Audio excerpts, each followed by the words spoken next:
在上个世纪80年代，在对越反击战的战场上，一张军人怀抱枪，手里拿着压缩饼干正在进食，双眼却不忘凌厉地盯着前方的图片就这么诞生了。一股不怒自威的气质油然而生。这人是谁呢？他又有着怎样的故事呢？大家好，欢迎走进历史时光。今天我将为您讲述干饭英雄王高银的故事。1964年，王高银出生在江苏海安县。18岁时，他成为了一名光荣的战士。自此之后，王高银刻苦训练，各方面都表现得十分优秀，因此他被升任为了代理排长。1986年的某天，王高银和往日一样走到自己的训练基地。那些营队的士兵本来是懒散的在各自休息，见到这位魔鬼教官走过来，纷纷停下了嬉笑，赶紧过来集合站好。说是教官，但其实王高银和士兵们的年纪也是差不多大的。像往日一样进行一番训练之后，王高银终于说出了今天接到的一项重要命令：前方战事吃紧，该轮到我们上场的时刻了。话音刚落，气氛顿时有些紧张，但是很快又有人开始缓和，那就代表可以回家了。部队中确实有这样的规定，一般在上战场之前，大家都有几天的返乡时间。士兵们常年在部队训练，为的就是有朝一日能在战场上发挥自己的最大价值。但是同样的，此此一去，生死未卜。这一段返乡的时光对他们来说是温馨的短暂相处，也是一场生死未卜的最后诀别。王高银虽不惧怕，但是并不代表他不想家。其实如果没有这场突如其来的战事，再有1年王高银就要退役了。他自己也没有想到会因为战争提前回家，那就是个很平常的日子。父母并不知道他要回来，见到的那一刻有些不敢置信，随即便是长长的沉默和饱含泪水的双眼。王高银强忍着泪水，像往常一样打着招呼，问一些家里父母已经唠叨过多次的鸡毛小事。平时吃得饱吗？穿得暖吗？平时训练累不累啊？王高银耐心地一一作答，还时不时地说着部队的一些趣事，还有自己这些年的进步。随后便是一阵沉默。不久后，王高银艰难地说出了那句话：爸妈，我明年还不能退役。此时王高银还能说些什么？但是最终却止住了声音。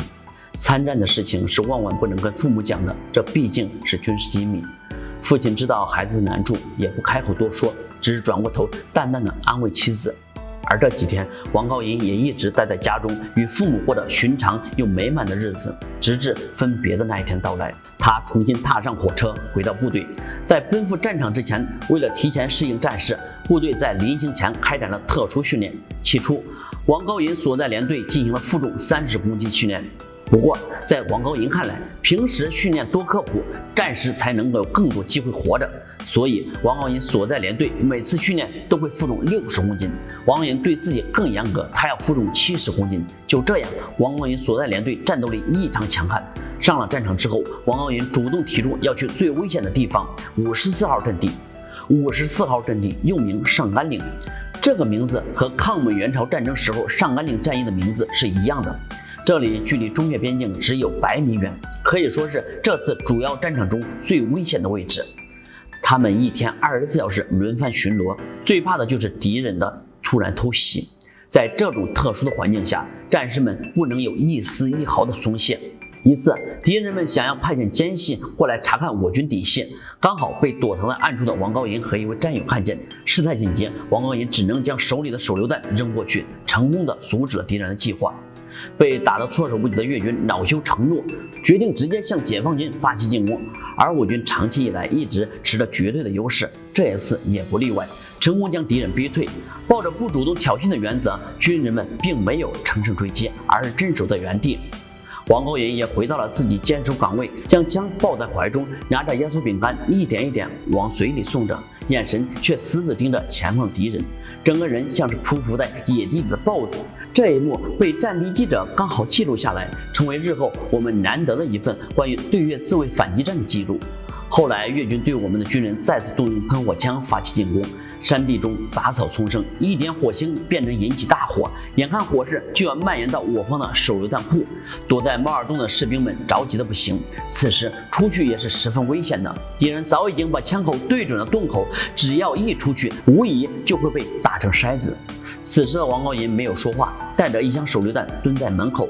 趁敌人不备，一下子冲了出去，像头迅猛的豹子。他一边躲避枪火，一边拿着手榴弹往敌人身上扔着，连续扔了15个手榴弹，直接炸死了15名越军士兵。王高银再次展现出了自己的英勇的一面。他冲出去的那一瞬间，甚至连头盔都没有戴，如此忘我的投入，这不由得让人心中肃然起敬。在经过21次防守之后，解放军获得最终的胜利。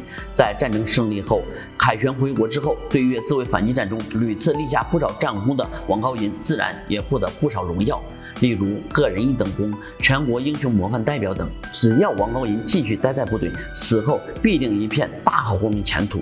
但是就在这样的时刻，王高银选择了回到老家照顾双亲。很多战友都难以理解他的行为，好不容易终于熬出了头，为什么在这个时刻放弃呢？王高银只是淡淡的说了句：“答应过他们的，现在他们老了，需要我的照顾。”也是因为这一决定，人们再次认识了这一个匍匐在草丛中给敌人致命一击的战士，也见到了什么叫做忠孝两全。